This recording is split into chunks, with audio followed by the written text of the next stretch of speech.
Théorème du toit, les hypothèses sont deux plans qui se coupent suivant une droite qu'on appellera AB et une droite dans un plan D, une droite dans l'autre plan qui sont parallèles.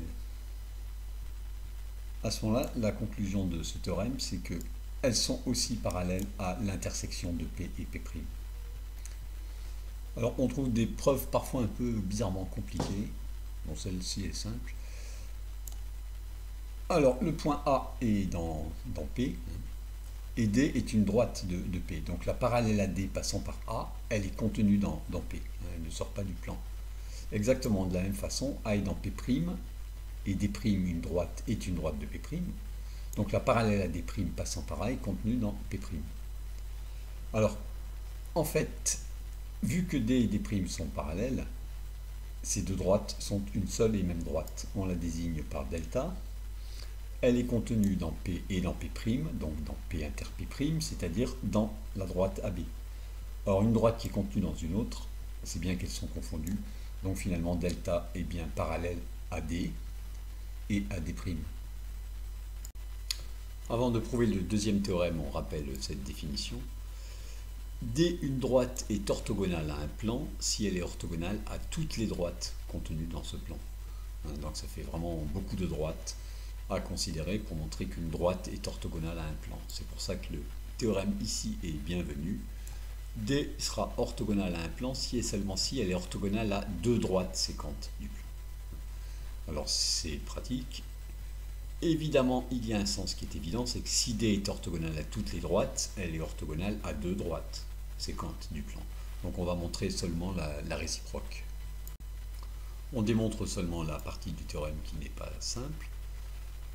On a une droite D qui est orthogonale à deux droites D1 et D2 séquentes du plan P. Ici on a dessiné des parallèles et on a dessiné des vecteurs directeurs de D1 et D2.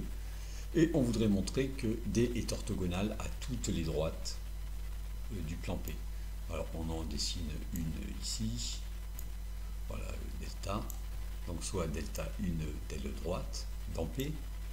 Alors elle a un vecteur directeur bien sûr. Je l'appelle W ici. Et on peut dire que D1 et D2 étant séquentes, les vecteurs qui les dirigent ne sont pas collinéaires. Donc ils forment une base du plan P, ou autrement dit, U1, U2 et W sont coplanaires. Bref, il existe des réels alpha et bêta qui vérifient W égale alpha U1 plus bêta U2. On peut écrire W en fonction de U1 et de U2. Alors maintenant, on désigne par N un vecteur qui dirige le D. Alors, il s'appelle N, mais on ne sait pas qu'il est normal à AP pour l'instant.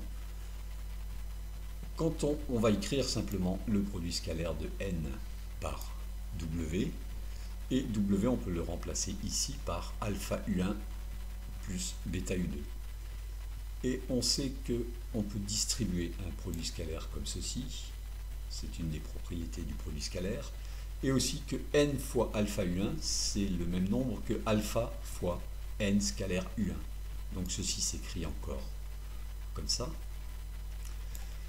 Mais D est orthogonal à D1 et à D2. Donc chacun des deux produits scalaires ici vaut 0. Et on a finalement écrit juste avec des produits scalaires que n fois W vaut 0. C'est-à-dire que D est orthogonal à delta.